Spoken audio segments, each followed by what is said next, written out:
So how is technology impacting business for agriculture? Let's welcome Kelvin Ashie, who is going to be the moderator of this discussion, the Chief Product Officer of Agro Innova. Thank you so much. It's an exciting panel. Over here is a star-studded panel with captains of industry in Ghana's agri-tech space. These are the movers and shakers who are making things happen. So to get underway, we'll just start right away, where our panelists will just introduce themselves and tell us briefly about what they do in just a 2-minute span. So Miishe, please start. Sure, thank you Kelvin for moderating. Thank you Ekoswa and the whole team for just doing a phenomenal job putting this event together. I am Miishe Addy, the co-founder and CEO of Jetstream Africa. We are a supply chain platform that helps global buyers, whether they're in other countries in Africa or other countries in the world, source food and beauty ingredients directly from the people who are producing them. So that's farms, that's processors, that's people who are making the ingredients here in Africa. Today, the average amount of money, the income that a food producer keeps is about 25% of the wholesale price. We want to bump that up to 50%. And it means that we have to be really efficient about our supply chain and how we run our operations. So our focus is really on not only building a sustainable business, but in shifting the balance of income that people who are making food ingredients and processing them here on the continent keep. Good evening, my name is Bensusan from Farmerline. And what we do at Farmerline is essentially building software solutions that help smallholder farmers primarily. Connects to information, services, and inputs. Our goal is essentially to make sure that anything that a farmer requires to become a successful entrepreneur, we give them access to that using technology. And also working with businesses and organizations that work with farmers to be able to optimize their operations. At the end of the day, the goal, like I said, is to make sure that people have access to the resources to enable them become more successful and to be able to make more money and to be able to improve their general or their livelihoods. My name is Alima, Bawah. I work for Cowtribe technology from Tamale. We're solving a critical supply chain problem in Ghana, which also exists in other African countries, to make sure livestock are very healthy, they produce more, so farmers can sell, take their children to school, pay medical bills, and put food on their table. And we do so by developing the relevant technological infrastructure to make sure we deliver animal health services to these farmers. And we are starting with animal vaccines and dewormers. Thank you. Hello, I'm Godwin, Cudjoe. I'm the Chief Technology Officer at Esoko. What we are doing at Esoko is to give an economic opportunity to every farmer. We are doing that by connecting farmers to services. So we provide information services to farmers, we provide weather information to farmers. And what we are doing for organizations is to create an ecosystem where an organization can take a group of farmers and digitize the whole value chain. What we've realized over the years is farmers complain of access to credit, but you can understand the banks also. They cannot give you money when they don't have data on you. So how do we make sure that this farmer can benefit from the banking sector? How can we make sure that the farmer can benefit from weather information services? How can we make sure that the farmer can benefit from tractor services? So we connect all the service providers and give them access to the farmer so that the farmer can improve on the services. He can have access to markets, he can have credits, and then whoever is giving credit to the farmers can also be assured of the credit that is given to the farmers. We also provide another service for digital inclusion. From our experience, what we've realized is most of the rural areas there's no data. And getting data about the farmers, about people in the rural areas is very difficult. You have various software solutions that come in to provide one aspect. So you have a farm management system, you have a profiling system, you have an accounting system. Essentially, all that they are doing is collecting data. So we have a data platform that allows organizations digitize their paper processes. So you come, you create your own processes, the data that you are collecting, name it whatever you want to name it. We don't want to collect anything for you. And then you can use that to collect the data from the remotest parts. And we'll be doing this serving the African continent for some time. That's fantastic. In terms of the job that Esoko has done over the years, being in the space in terms of the tech landscape and adoption of technology in Africa. So in terms of the agricultural space, over the past few years, there's been an emergence of investment and support from both public and private sector. Now, the begging question is that, as of last year, according to Agro's annual report, over $35 billion were recorded in terms of food imports in Africa alone. Now, in Africa has over 60% of the world's uncultivated arable land. So this brings up a very big question in terms of the divide. What is causing this? Some of this has been linked to poor infrastructure, broken supply chains, and the like. So I just wanted to take a deep dive and start on Miishe, especially with the work Jetstream Africa is doing in terms of connecting smallholder farmers to the global marketplace, fixing the broken, unstructured supply chain, and the various bottlenecks that exist. What's your take on that, and what's the way forward?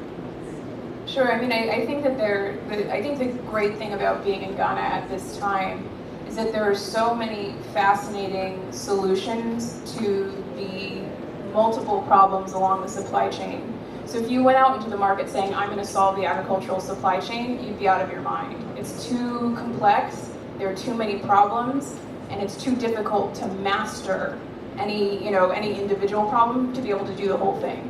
And so it's actually exciting to me to know, the more I know about agri companies that are coming into the space and fixing a logistics problem, fixing a data problem, fixing a financing problem, the more relieved I feel that we can do our job. So that's a roundabout answer to your question, but I think one of the biggest things that we need is just collaboration. We need an ecosystem of problem solvers that's willing to master some dimension of the problem and just really nail it and work together with others. I think that there's a big piece of the supply chain that doesn't look like supply chain, it looks like finance, but it's the whole idea of trade finance. And I'll give a shout out to Invoicia that's doing invoice financing. We also need purchase order financing, because and my co-panelists know this at least as well as I do, because the harvest is not necessarily timed to the opportunities that buyers want to buy crop. It's very difficult for farmers to get the money they need at the time that they need it. And so I think that I would like to see more, in terms of bottlenecks, I'd like to see more companies or more problem solvers focused on that problem, which helps farmers do what they're good at and helps move the supply chain along. But there are also other bottlenecks just in terms of infrastructure. And it's funny because sometimes we downplay infrastructure because that's so obvious, but the difference between having a good road and a pothole-filled road is the difference between being able to export something like mangoes and not being able to do it. There's a certain number of defects that certain countries will allow for imported mangoes. If those mangoes have more than that number of defects, which is caused by the lack of suspension on a truck that's going down a pothole-filled road, that sale can't happen. So the infrastructure piece is undeniable, and I would just sort of double underline that. That's a great thing. So Albert, just picking up from there in terms of what Farmerline has done over the years, even recently winning the 4 Armyworm Tech Prize organized by the MIT Research Challenge. These are all linked problems, so to speak. So in terms of what you guys have done using cutting-edge technologies, what's your take in terms of where we are now and what is possible going forward? I think for us, the first thing we learned was that always use what's available and leverage that. So in the beginning, when we started Farmerline, one thing that everyone had was access to a mobile phone. And the main challenge at the time was access to information in terms of extension services, because we all know the divide between an extension officer and the regular farmer is really high. There are way too many farmers and way too few extension officers. So how do you leverage one tool that they have and provide them with the information that they required? So we built our first tech to enable farmers access information via text. And very quickly we learned that that wasn't going to work because most of the farmers that we were targeting couldn't read or write. So even though they were getting the information very quickly, they were still not being able to use it. So we had to pivot, we had to build kind of the evolution of that into a voice solution that allowed you to listen to that same content in a local language. So imagine getting a phone call from a completely random person or someone that we were familiar with. I think the first few people was very familiar people within the communities, giving you information that you needed in a language that you understood and at the time that you needed it. So always leverage what is available, and that's what we've been doing. And in doing that, we realized the farmers are able to essentially pick up on things that ordinarily would think, oh, it's way too high, it's very tech savvy, these people are in remote rural communities and they wouldn't be able to leverage some of these things. But in accessing and leveraging the things that we already have, the learning curve actually was significantly reduced, and today farmers are doing significantly better because they have access to the right set of information and at the right time and at a significantly cheaper cost than they would ordinarily have had access to. Wow, that's great. So in terms of leveraging Alima, I think in terms of Cowtribe and the work you've done over the past few years, one beautiful thing you guys have been able to do is leveraging on the agents networks of the community health workers in terms of vaccine delivery and distribution in a timely and affordable manner. So what is particularly the game changer when it comes to the last mile access, reaching farmers on the last mile? I think the problem we faced and even will continue to be faced by other startups or other businesses is that when we started Cowtribe, we tried to think for the farmers because the research was not so in-depth. We didn't provide exactly what they needed or what would have been more efficient and sustainable. We started just as a veterinary company that was going to send veterinarians to attend to farmers each time they had problems with their animals. But eventually we realized most of the vet technicians we were working with started resigning. You could even call someone and he refuses to pick up the phone. And this was simply because it was becoming too tiring. The farmers live in faraway communities, very dispersed. The road network is terribly bad. The information about how many farmers live in communities was not available. And so a farmer calls you somewhere from Wanchiki in Chelkwani district, somewhere in northern region, which would take you about 6 hours to travel from Tamale, and you expect a vet to travel to that place to attend to a farmer and return. It really was the problem because we tried to think for the farmers without going to understand them properly. So we have to sit on the table and think again, what can we do to make sure we serve these people more reliably? Then we thought that instead of allowing these farmers to call us to come attend to their sick animals, we should find a preventive method. And just like polio, pneumonia, and measles, which used to kill millions of children in Africa, and we are almost eradicating it due to vaccines that I want to believe almost everyone here have taken. It's reduced mortality among children below 5 years, and it applies to animals.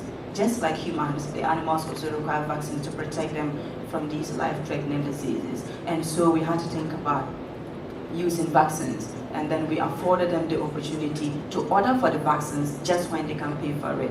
We made sure they contributed money ahead of the vaccines because we provided them with calendars on when specifically any species of their animals would be due for which vaccination and for what price it was going for. So they had this information, they knew what time vaccines were available and when the vet was coming to attend to them because we sent them voice messages in their local languages, just like Farmerline does.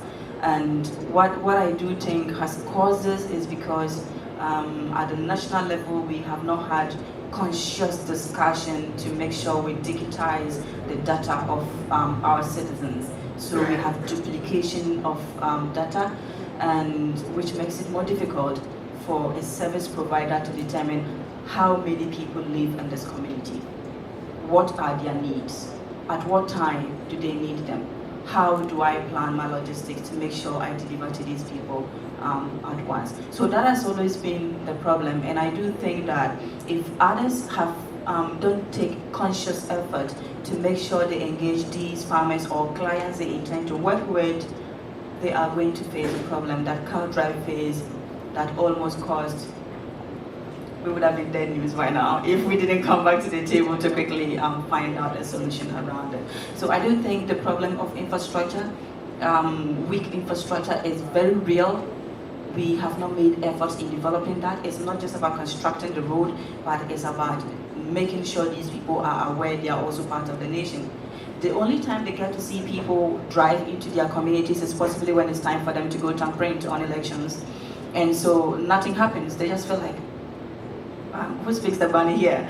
They just feel like, oh, my I am sitting here, I am not part of the nation, or nothing happens. And I do think it is about time we started making conscious effort to make sure we digitize our information and know who is doing what, who is where, and what is happening around the person.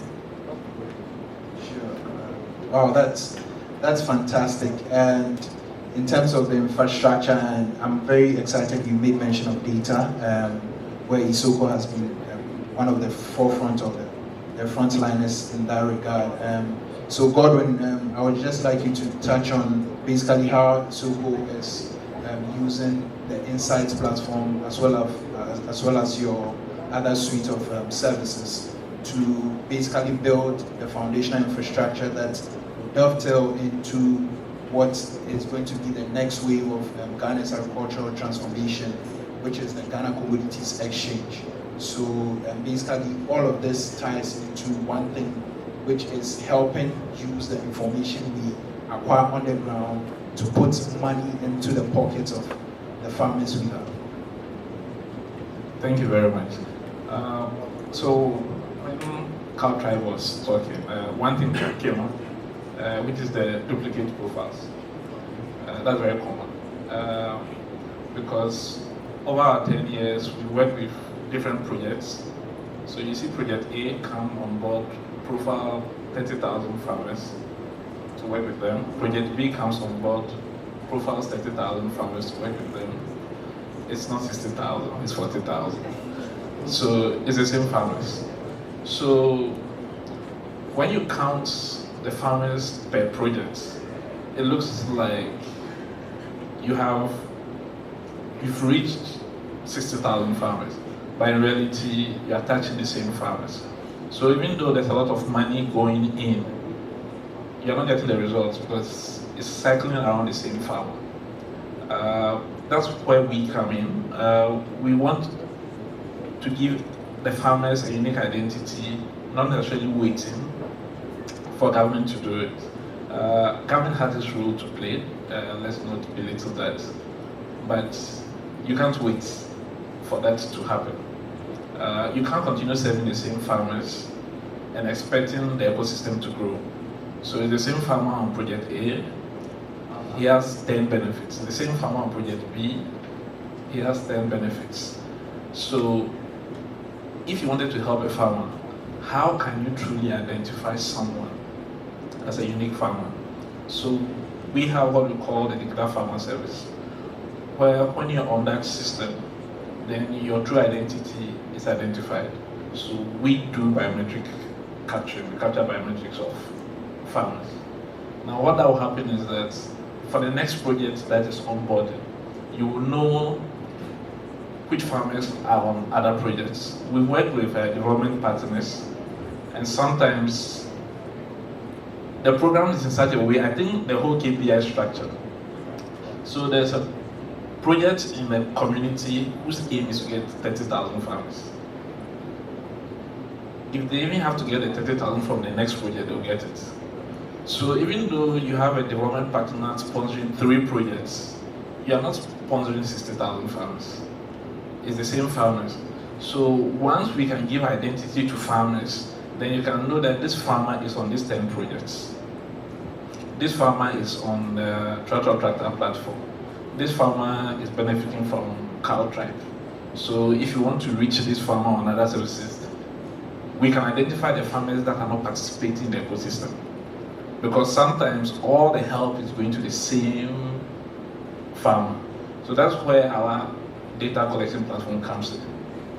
To truly identify a farmer as unique, so that every other service provider can help, because we don't think one person can do it all. And that's the other challenge that we might be facing, where everyone is trying to solve the same problems over and over again. If someone has built a messaging platform, spend the energy and time and solve the next problem. Don't waste that from zero and solve the same problem and learn the same things that the first person has learned. When he moves on to the next product, you follow up. I think if we can build our systems in a way that we can integrate with other systems, then we can do that. I don't need to build a tractor service, but I've built enough services that is allowing farmers to access my services. And tractor can have access to my farmers. Over the past 10 years, we've served over 1 million farmers across Africa. Why is anyone going out there to start looking for farmers again? So once you can leverage on data and have a collaborative mind, what happens is that what you are good at, you can sell that, and you can allow others to also plug in and benefit from it. Wow. Okay. So basically, the key pointers are open systems, and interoperability, and all of collaboration. So I'm just being informed that our time is just running out. So, but I'd like Miishe for you to give us some final words in terms of what is next and what is possible for us in terms of adoption of technology into agriculture and the way forward for Ghana and the rest of the continent. Before we take some few questions. Sure. I mean, I think one of the things that we're looking at, especially coming from the demand side and coming from buyers who are not in Ghana, who want to source agriculture from Ghana, is really trust issues. And some of the questions that we get are so basic, because we work in semi-processed ingredients, which have to be going through machinery or hand-holding or physical hands. And there are a lot of food safety questions. There are a lot of questions about, do processors in Ghana, do they wash their hands? Things that are pretty basic. But if you're here, but into the outside world seem like they would be a stretch for us.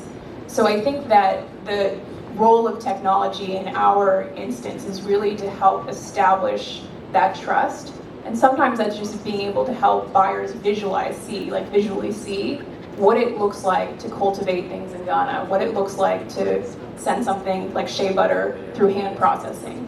And that ability to visually see the process of manufacturing shea butter or shea nuts into shea butter is actually a difference maker in terms of the trust that they have in their supply chain and their willingness to buy directly from suppliers. Sure.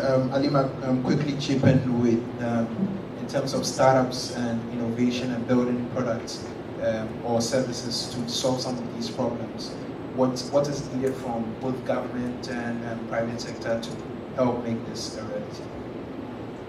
I think that there are lots of opportunities that we can create by ourselves using technology to find solutions to the problems that we already are faced with. And doing that, I have not seen any research that has put boundaries to maybe limits of technology. Until technology itself is able to put limits to itself, we are unable. I don't think we can underestimate the power of technology. And what it means is that it is the future of the country, the continent, and the world, which has started today. That the youth are becoming more conscious of problems within their communities, and they are leveraging on technology to find solutions to these problems. And for government to be able to facilitate and make sure these things reach their high potentials, I think it is about policy level, by making sure that startups are able to secure funding that are relevant to their stages of growth.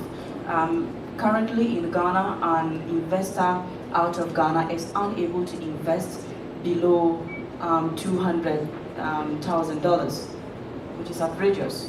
You might find a startup that just needs only $50,000 to do something. I don't need $200,000 as a startup at some point. And so I should be able to access that without the limitation of the policies. And so I do realize that the startup ecosystem is not that strong in Ghana. It's now taking up just about 5 years now. And so government needs to make conscious effort to recognize that this is a very unique area. And so we should not be compared to already existing and developed businesses regulated by the same laws. That is what I think is going to help us. Okay, so we'll just take a few questions from the audience. The lady in front. I would like to ask how you go about lack of data or inaccurate data that is available on the market. If we particularly look at weather information, for example, most weather information that we can get is not accurate enough to make efficient predictions. Because most global models are not designed for the tropics, and that is a problem. How do you go about that? So, Albert. So I'll take this quickly. So yeah, that's a very true reality. When we started, we were using a cloud satellite provider that was giving us weather forecasts, and realized that the accuracy for some communities was as low as 60%. So that means that 4 times out of 10 would be wrong, which was very bad. So one of the things that we did was partner with TAMO, which is a Dutch NGO that builds ground weather stations across the middle belt, primarily in Ghana. And that was the initial focus, and we are now expanding it. So with synthesizing both the satellite data and ground data, it's able to improve the accuracy significantly, because it's not just looking at what is happening on a global level, it's actually taking information on the ground in the communities that most of these satellites, where most of these weather stations are built. So it helps improve the accuracy significantly, and that's what we've decided to do to help us scale and be more accurate. I want to touch quickly on that. About accuracy of data, you can link that to tradition and culture. From my side, where I come, farmers are unable to tell the exact number of animals that they have. Not because they do not know the exact number of animals they have. It is because they say, if I tell the world how many animals I have, then they begin to want to kill me and take over my properties. It's a cultural thing. So that becomes a barrier to getting accurate information.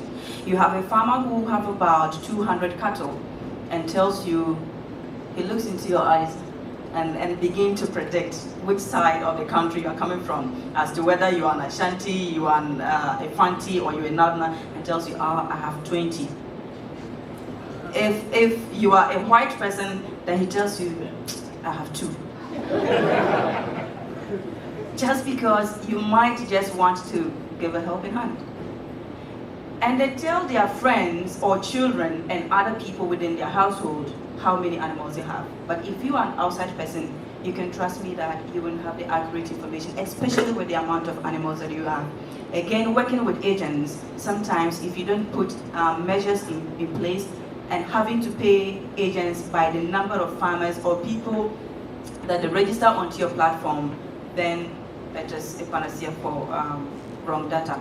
Until you put more efforts into making a disincentive for agents to want to put wrong data onto the platform, we will continue to have this kind of mismatch of data.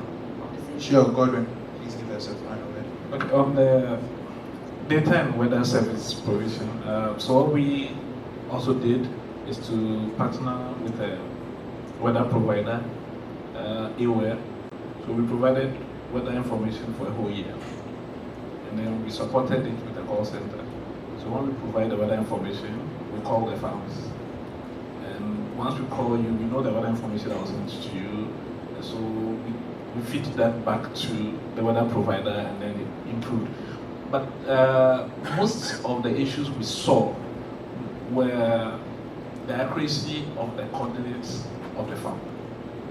So you are giving weather to someone, and you give weather in Accra. You're going to pick a location in Accra. There's a cycle. The farmer's farm is at Adenta. It's not going to rain at Adenta. It's going to rain at cycle. So what we also realize is that even the conception that the weather models were wrong, a lot was due to the fact that the data that was provided to the weather provider is not accurate. So you go to a farming community, he stays in this community, he travels several kilometers to his farm. You provide weather for where he stays. His farm is several kilometers away. So you need to map the farm, you need to know the farm to provide. Most of the times, providers go online and okay, you select your location, the towns, the cities, the farms are not there. The farms are more or less in the bush, literally no name, and you need to zero out exactly where you are interested in. So sometimes the overgeneralization of the data causes the inaccuracies. Sure. So we are currently out of time, but you can catch the panelists behind the scenes and give them more questions and network. Thank you. Thank you so much as well for moderating this discussion.